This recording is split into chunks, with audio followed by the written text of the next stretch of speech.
ನನ್ನ ಎಲ್ಲಾ ಜನತೆಗೆ ಹೋಳಿ ಹಬ್ಬದ ಶುಭಾಶಯಗಳು.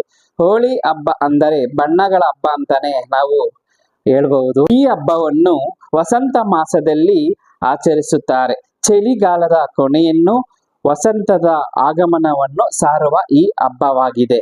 ಈ ಹಬ್ಬದ ಆಚರಣೆಯ ದಿನ ಯಾವುದೇ ಜಾತಿ ಮತಗಳ ಭೇದವಿಲ್ಲದೆ ಎಲ್ಲರೂ ಒಟ್ಟಾಗಿ ಸೇರಿ ಬಣ್ಣದ ಓಕುಳಿ ಆಟ ಆಡುತ್ತಾರೆ. ಭಾರತ ದೇಶದ ಎಲ್ಲಾ ಕಡೆಯಲ್ಲೂ ಈ ಹಬ್ಬವನ್ನು ಸಡಗರ ಮತ್ತು ಸಂಭ್ರಮದಿಂದ ಎಲ್ಲರೂ ಆಚರಿಸುತ್ತಾರೆ. ಹೋಳಿ ಹಬ್ಬದ ದಿನ ಕಾಮನ ಸುಂದರ ಪ್ರತಿಮೆಯನ್ನು ಮಾಡಿ ಅದಕ್ಕೆ ಸಿಂಗರಿಸಿ ಊರಿನ ಕಾಮನ ಕಟ್ಟೆಯ ಮೇಲೆ ಚಪ್ಪರ ಹಾಕಿ ಹೋಳಿಯನ್ನು ಆಚರಿಸುತ್ತಾರೆ. ಇವಾಗ ಹೋಳಿ ಹಬ್ಬದ ಇತಿಹಾಸ ತಿಳಿಯೋಣ ಬನ್ನಿ.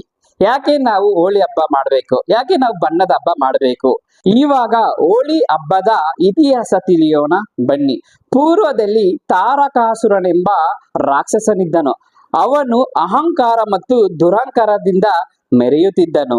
ತಾರಕಾಸುರ ತನಗೆ ಸಾವು ಬರಬಾರದೆಂದು ತಪಸ್ಸು ಮಾಡುತ್ತಿದ್ದನು. ತಾರಕಾಸುರನ ತಪಸ್ಸನ್ನು ಮೆಚ್ಚಿ ಬ್ರಹ್ಮದೇವನು ತಾರಕಾಸುರನಿಗೆ ಏನು ವರ ಬೇಕು ಎಂದು ಕೇಳಿದಾಗ ರಾಕ್ಷಸನು ಆವಾಗ ನನಗೆ ಮರಣ ಬಾರದೇ ಇರಲು ಒಂದು ಕೂಡ ಬಂದರೂ ಶಿವನಿಗೆ ಜನಿಸಿದ 7 ದಿನದ ಶಿಶುವಿನಿಂದ ಸಾವನ್ನು ಬಯಸುತ್ತಾನೆ. ಆಗ ಬ್ರಹ್ಮದೇವನು ವರವನ್ನು ಕೊಟ್ಟು ಮರೆಯಾಗುತ್ತಾನೆ.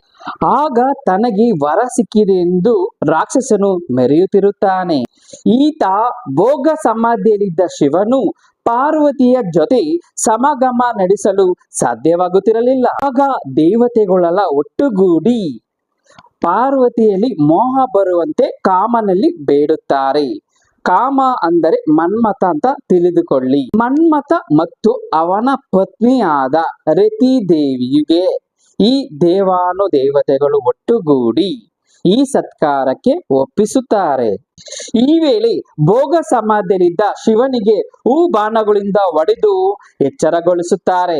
ಇದರಿಂದ ಕೋಪಿತಗೊಂಡ ಶಿವನು ತನ್ನ 3ನೇ ಕಣ್ಣಿನಿಂದ ಕಾಮನನ್ನು ಸುಟ್ಟು ಭಸ್ಮ ಮಾಡುತ್ತಾನೆ. ರತಿ ದೇವಿಯು ದುಃಖದಿಂದ ಶಿವನಲ್ಲಿ ಪತಿ ಭಿಕ್ಷೆ ಬೇಡುತ್ತಾಳೆ. ಶಾಂತಗೊಂಡ ಶಿವನು ತನ್ನ ಪತ್ನಿಯೊಂದಿಗೆ ಮಾತ್ರ ಸರಿ ಆಗುವಂತೆ ಕಾಮನಿಗೆ ಅಂದ್ರೆ ಮನ್ಮಥನಿಗೆ ವರ ನೀಡುತ್ತಾರೆ.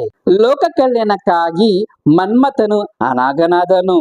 ಈ ಘಟನೆ ನಡೆದಿದ್ದು ಫಾಲ್ಗುಣಿ ಶುದ್ಧ ಪೂರ್ಣಿಮೆಯೆಂದು. ಆದ್ದರಿಂದ ಈ ದಿನವನ್ನು ಕಾಮನ ಹುಣ್ಣಿಮೆಯಾಗಿ ಆಚರಣೆ ಮಾಡುತ್ತಾರೆ. ಎಲ್ಲರಿಗೂ